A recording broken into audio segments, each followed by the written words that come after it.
दोस्तों नमस्कार। एक बेहद चौंकाने वाली खबर आई है।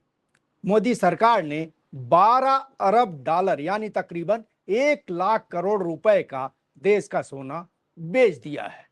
यह सोना तकरीबन 200 टन के बराबर है। यह खबर ब्लूमबर्ग ने दी है।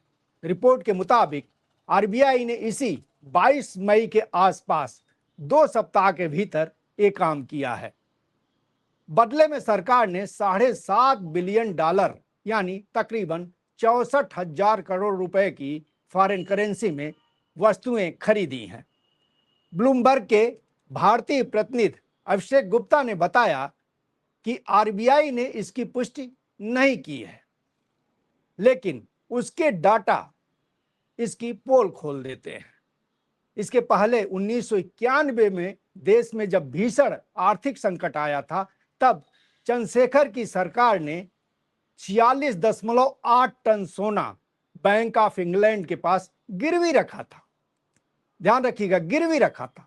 हालांकि बाद में उसे छुड़ा लिया गया था।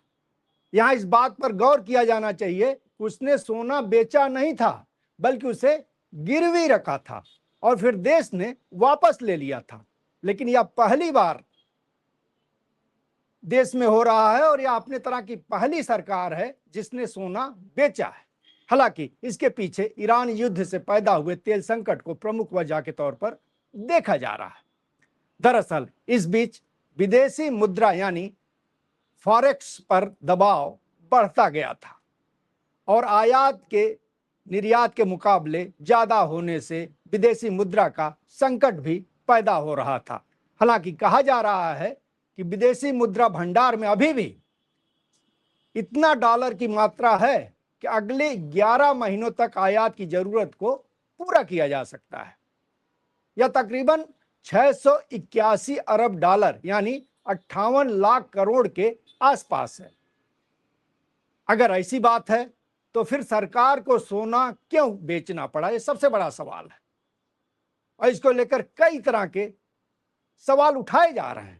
बताया जा रहा है कि जिस तरह से डॉलर के सामने रुपए की कीमत गिरती जा रही है और व्यापार का संतुलन भी बिगड़ता जा रहा है, उससे रुपए के मूल्य को संभालने के लिए सरकार ने ऐसा काम किया है।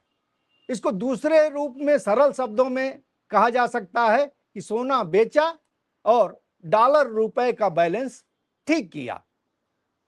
आरबीआई की ओर से अभी तक इस पर कोई भी आधिकारिक प्रतिक्रिया नहीं आई है। हालांकि इस बीच पिछले कई सालों से आरबीआई सोना खरीद रहा था।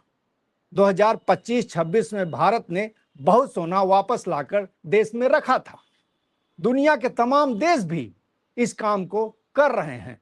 दरअसल उनका डॉलर से विश्वास उठ गया है, इसलिए विदेशी मुद्रा भंडार में डॉलर जमा करने के बजाय इन सभी देशों ने सोने पर ज्यादा भरोसा किया है। भारत भी कुछ उसी तर्क पर इस काम को कर रहा था, लेकिन अब मामला पलट गया है।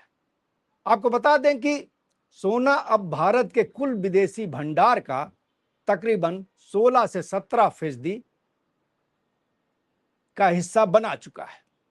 यह घटना बताती है कि भारत सरकार तेल संकट के मामले को ठीक तरीके से हल नहीं कर पाई।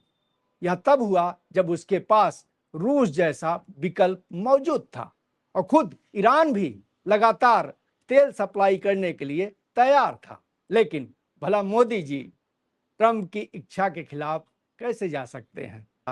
अब उसका पूरा खामियाजा देश को भुगतना पड़ रहा है।